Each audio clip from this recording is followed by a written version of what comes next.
Alright guys, Gareth here. Just a little update.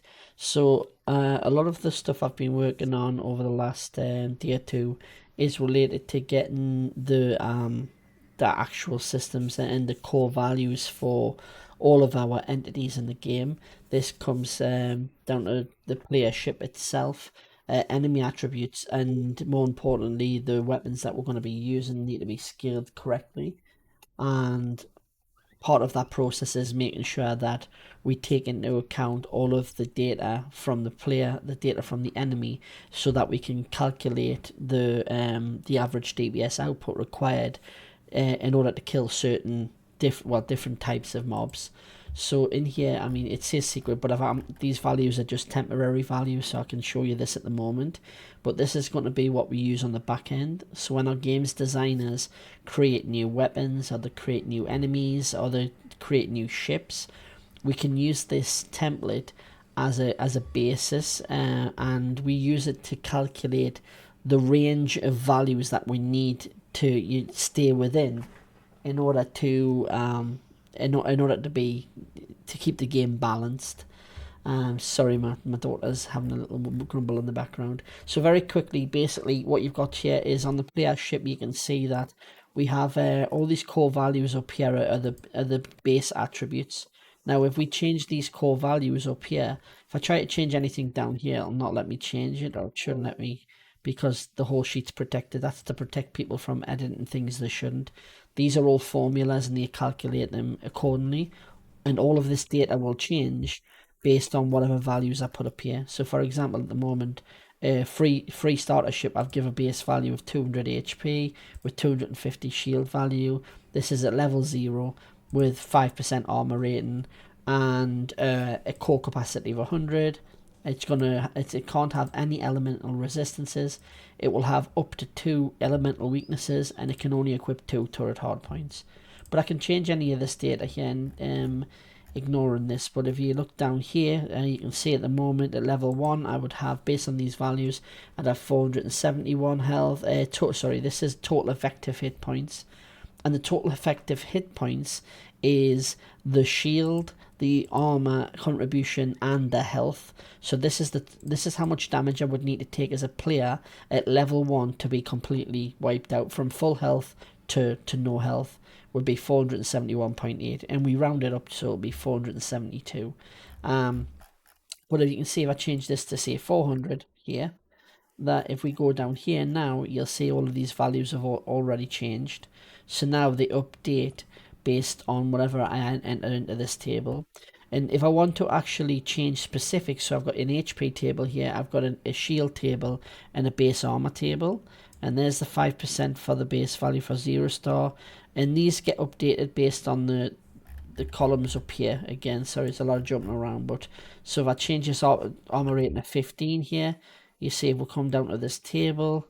This table should update, and it should say that the core value is 15 now, and it'll start calculating all the armor all the way down to level 100, at which point it'll tell me what the armor rating will be. And again, these are just temporary, so I can show you this right now, but that would say that the capped armor rate for a free ship is 40% armor, according to this table, but I would be at 48%, so obviously we'd have to amend these values in order to stay within these. And the capped armor rate, although this might change later, that is basically a hard cap. So these are basically all base stats in this sheet, but the hard cap is basically from all sources. So from the evolution meter, from paid bonuses, fleet bonuses, event bonuses, all of these different bonuses that are going on, it will never exceed the capped amount. So that keeps us kind of, so we don't break the game inadvertently by giving out too many bonuses. So I'm just going to put this back down to 200, set this back to 5. We'll go down, and that is pretty much that table there. As you can see here, we award bonuses based on the progression. So every level, you'll get 2% bonus according to this. So if I change this here, you'll see the value there, 200 to 204, 208 at level 2, 212 at level 3. But if I change this to, say, 10% bonus, well, now the values all change. And these tables can be imported into the game to change the values like almost instantly. So if we need to do a quick modification, or something's a little bit too overpowered and we need to fix something very quickly, we can do with these very simple updates. Now obviously here we got a milestone bonus of 5%. The milestones are at level 21, 41, 61, 81, 91, and the graduate, well, the mastery bonus is when you finish up, and this is at level 100. Now you can see at these rates we'll have 8.9 million HP for a rank 5 ship at this thingy. I'm not sure we want that much, but that's how much we would have. If we change this back to 2% here, and we change the milestone bonus here to 3 and the mastery bonus to 5%, now you'll see that the values have went down significantly. So now at level 100 on a rank 5 ship, you would have 4,392 health. The same goes for the shields. You can do the same here. I mean, I've got some temporary values there, but we can change them all again. Change this to there's no level bonus on shields. We can see that you get a milestone bonus only, and you can see now it only increases on the milestone and at the final one at 5% there. So that would give us a total shield value of 1,000. Again, these are all temporary, and we can just change these as we want. But this gives you a quick insight into how we're going to create stats and balance the game very quickly just by changing a few parameters within the spreadsheet, importing the spreadsheet into the game, and then updating the real live values. And again, that's the same for armor. On here, all of these spreadsheets, they link together. So basically, the player ship sets the core attributes for the ship, for your defense, your actual spaceship. This is your armor, your shields, and your health. However, the enemies react and the scale based on certain parameters. So I can't show you the actual algorithm because that would be giving away too much. But basically, these are temporary values. We've populated them from across here, and this basically says that for a minion, if you were fighting a minion mob here, that based on the values, we want to get 20% of something of the health, and then we basically calculate how much health that minion would have. Again, this is all subject to change, but later on we can add things like armor rating, so to give as the minion gets stronger later on, it'll start gaining armor. So whatever you do damage to his hull or to his body, that will have a negative, that will take 5% of that damage away from the base damage that you do. So if you did 100 damage on somebody with a shield, well, armor doesn't affect shields. Shields have elemental resistances and weaknesses. But if, say, this person didn't have a shield, so it has no shield here, and we do 100 damage, well, you would lose 5% of that, so the actual damage would be 95. And then based on a 239 health pool, it does actually have 191 shield there. But say that was on 0, this would take 95 off that, means you'd have left him with 144 health, and so on until you kill him. The variance and stuff allows us to kind of very quickly change all of these percentages here. Allow us to very quickly change the actual attributes and the values of the health, the damage, and the shields for any entity in the game. Now, again, I've labeled these suggested stats because these literally are just suggested stats. Not every creature will be within these ranges. But if I was to create, or if I was to ask one of our designers to develop a new minion, for example, and I'd say, right, okay, but at level 50, I don't, it needs me check to make sure I want a level 50 minion. It's just for this specific zone. It's only for level 50s to 60s. So the first thing the designer will do is go, okay, so at level 50 or 60, I've got my little character here. How much damage should I give him? The first thing he's going to do here is go, right, okay, at level 50, based on a minion value, which is 20% of their base health, 45% base shield, it should have somewhere around 675 health. It should have roughly about 1500 shield, and its armor value should be around about 10%, give or take. Again, these are very vague figures, so they can go up and down within reason, but this is kind of the ballpark we're playing with here.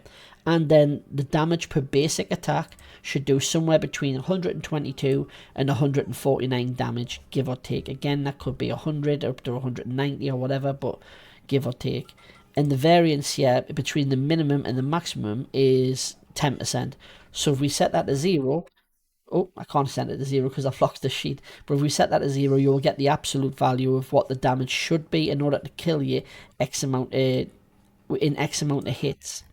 Now, that X amount of hits comes here. So basically, we calculate based on base parameters. Bear in mind, you've got a lot of buffs and other things that need to be calculated along with this. So base parameters is basically saying if you had no buffs, you had only the experience and the damage and the shields that you got from the actual leveling process.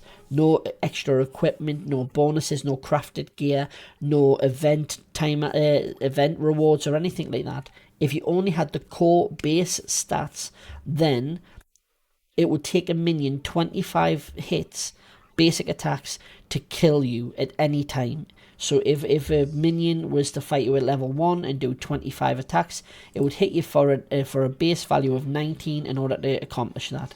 So if we do here, the quick math on that, I should be able to do that in my head, but you can see here, if we did 25 hits at 19 damage, we do 475 damage, and the absolute effective HP of your player is only 471, which means you would be killed at that level.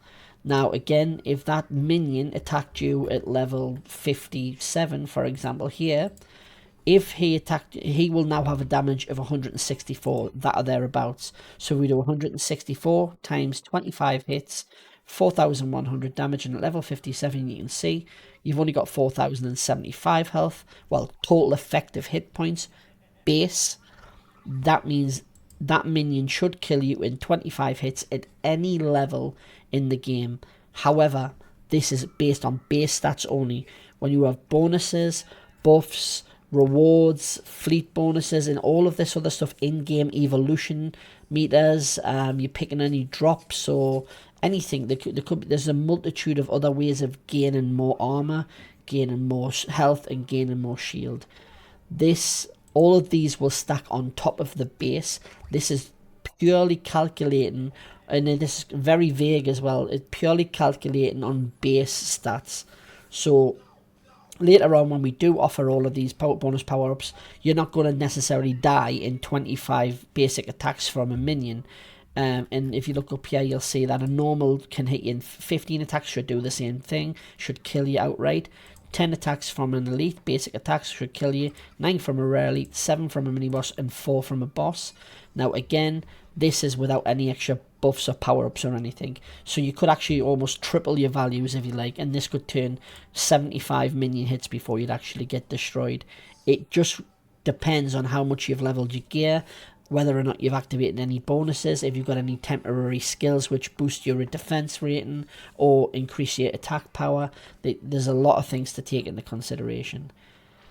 Right, that was a lot of me saying bonus and base, bonus and base. I'm sorry guys, I know it's incredibly boring to watch this, but I wanted to see that I'm not actually just sitting back and taking things slowly. There's a lot of maths and there's a lot of editing and a lot of kind of tables that go into this stuff in order to balance the game. It's very important that when we do finally release the game, even in its demo format, that when we put entities in the world and we give you weapons and we offer you spaceships and give them spaceships attributes, that we give them a balanced set of attributes, because there's nothing worse than going into a game and being either underpowered or incredibly overpowered. You go in, you smash everything, where's the fun? It makes no sense. You go in there and then you get slapped around by 5 level 2 minions. It's just gonna make you want to quit very quickly. So all of this balancing, all of this prep, all of these tables and future tables that will go with it. I've got player weapon DPS down there, but that'll give away a bit too much information, so I can't really show you that. But basically, the weapons rely on the information that we've generated here from the different mobs, and as you can see, we've got minion mobs, normal mobs, elite mobs, rare mobs, elite rares, sorry, mini boss, and a boss. And each of these, again, as they get higher in level and as they as they get higher in class. I mean, a minion would typically have no abilities, not right off the bat. It would only have a basic attack. Maybe when it gets to level 30 or 40, it would have maybe a heavy attack as well. When it gets to level 70 to 80, maybe it will have like a very weak special ability. But whereas a normal mob might have an ability straight off the bat, might have a heavy attack right from level 1, and that heavy attack is not included in this. So again, it might only take 15 hits for the normal enemy to kill you if you didn't have any extra bonuses. But if he hits you with a heavy attack, that could be essentially 3 or 4 or 5 normal hits in comparison. If he hits you with an ability, perhaps it degrades your armor, perhaps it does 5 times or 10 times the damage of a normal attack. So the idea is that these are all base values based on basic attacks, and anything that we add later in the form of abilities, and anything we add in the form of kind of power-ups or some kind of special events or spawners, that these are all additional damage sources. So really the game will focus a lot around, you're going to get hit from basic attacks a lot, so we don't want them basic attacks wiping you out very quickly. Well, not at the earlier levels, definitely not.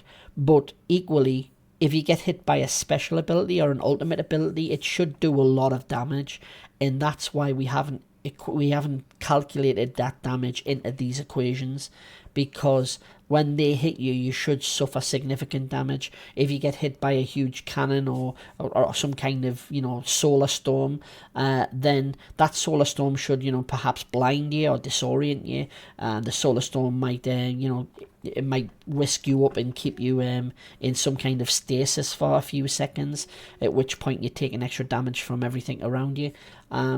All of that extra stuff, these abilities, to keep you on your toes, because when you get hit by them, they should be very significant, as opposed to these normal hits, which you should be able to soak up a lot of them before you actually die. Right, okay, sorry guys, I digress. I went on a bit too long. I hope this gives you a little bit of I don't know, gets you psyched up and ready for it. I'm really hoping to get something in your hands playable in a very basic format round about late summer, so maybe it's about late August, September-ish, and then with the aim of having a lot of this in stuff that I've already talked about implemented by the end of the year. So we should definitely see the ability to at least monetize the game and offer things like battle passes and play for rewards and basic competitions and tournaments by the end of the year, definitely. But I'm hoping round about maybe September, October time.